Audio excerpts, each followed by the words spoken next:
Pourquoi le marché souffre?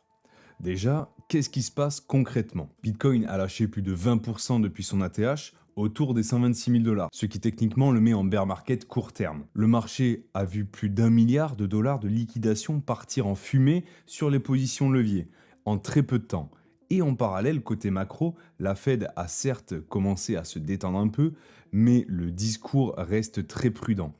Pas de promesses de baisse en série et un marché qui reste super dépendant des prochains chiffres d'emploi et d'inflation. Mais forcément, avec le shutdown actuel, on est dans le flou complet, plus les droits douane qui un jour c'est oui, un coup c'est non, un jour c'est 110, le lendemain ils sont meilleurs amis, enfin tu connais l'histoire, on reste dans le flou. Résultat, on a un mélange de macro pas lisible, un marché qui était blindé de leviers et des gens qui avaient la tête déjà sur un bitcoin à 200 000 dollars.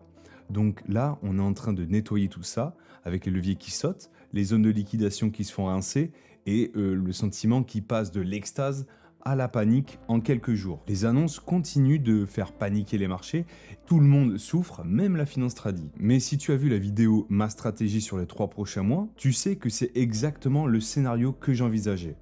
Une grosse jambe de baisse, puis un rebond plutôt sur la fin d'année, avec comme déclencheur la macro qui se détend, la Fed qui rassure un peu plus, et le contexte géopolitique qui s'adoucit, et les liquidations qui se calment. La date précise, on ne l'a pas et personne ne l'a. Mais pour moi, la logique ne change pas.